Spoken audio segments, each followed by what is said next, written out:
Yep. What's going on, family? That's right, man. This is not financial advice. Do your own research, man. We're gonna be getting into some charts. So, as you know, we got several things going on in this market um, that we're looking for. So, we got the debt ceiling, as you know, um, which is not good at this moment. They have not came up with a solution yet. And then we have the credit tightening for businesses, and then we also have the banks collapse the banks collapsing as well. So the Fed is trying to push liquidity into this market to hold up the financial system. And as you can see, the tech stocks are continuously ramping up, but all the stocks are not going with it. So the other sectors are not following this tech rally, and we're gonna get into the charts and we're gonna see why that is. So as you can see, this is what I like to call a bearish imbalance. So we have just been in a range here, as you can see. So this is the S&P. I got a level marked up here for potential short. Back up here where we gap down. So we do have a gap up here, 416 area, and that's where they gap down and they sold all the way back down to the 404 area. So, but as you can see, we have been in a range since April, and we've just been going sideways. So we came to the top of the range, bottom of the range, top of the range, bottom of the range, and we're continuing this. But what I really noticed is if you pay attention, we got the highs and the lows of this range. These are the highs, these are the lows, and we have a failed breakout here. We have a nice test down here, a consistent price level, right?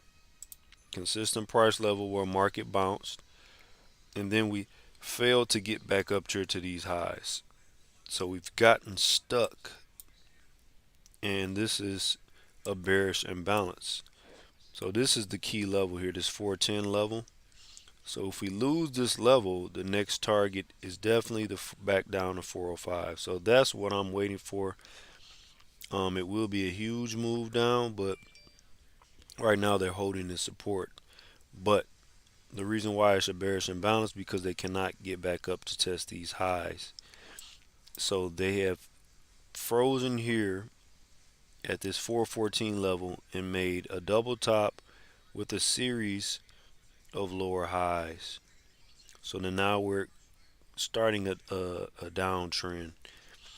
So in the middle of this range. So we've made lower highs in the middle of this range. So we should be expecting a push back down to the bottom of this channel.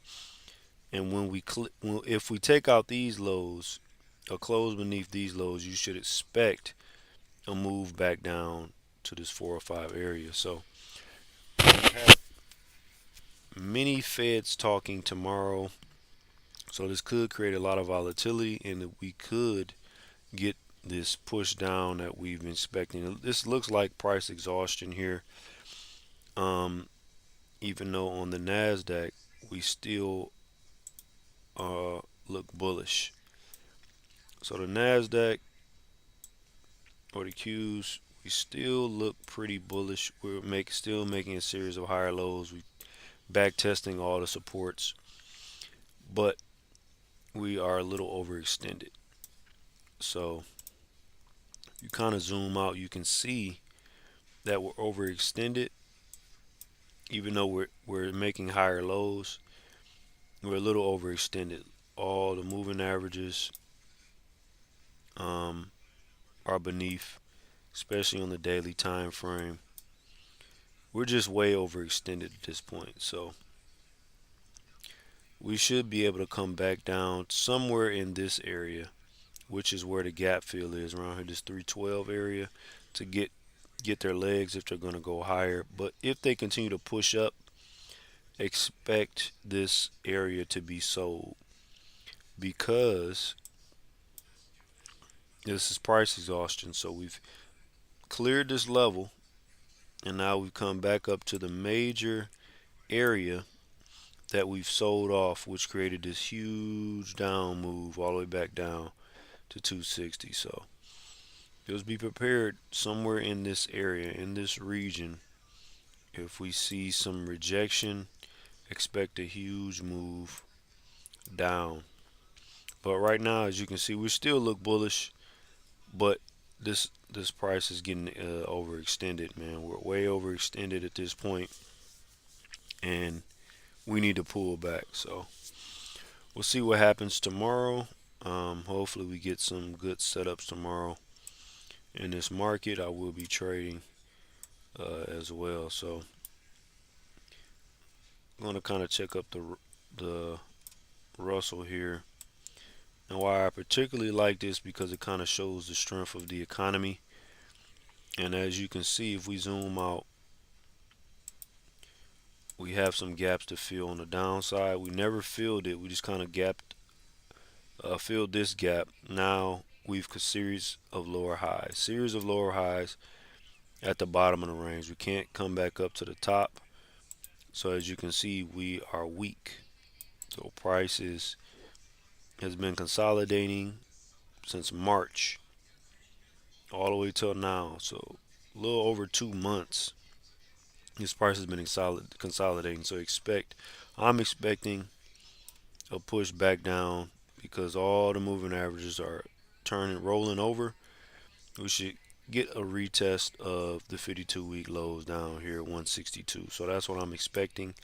Even though we have the gaps up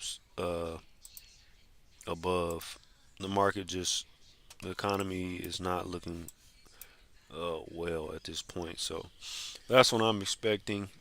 If we do get some push to the downside, this shows potential weakness. I will be looking for a short setup back down to 170. If we get a nice trend down, I'll be looking for 170 to get filled. So we'll see what happens tomorrow, man. In this market, just be aware of what's going on, man. They have to get this debt uh, ceiling situation figured out. If they don't in a timely fashion and they default on their loans, as we know, the market will have a significant drop. So it's time to pay attention. If they do default, this is an opportunity of a lifetime. The market could make a huge correction to the downside, and you can make money on the way down. So hit like, subscribe, man. If you like this content, man, we're gonna keep this content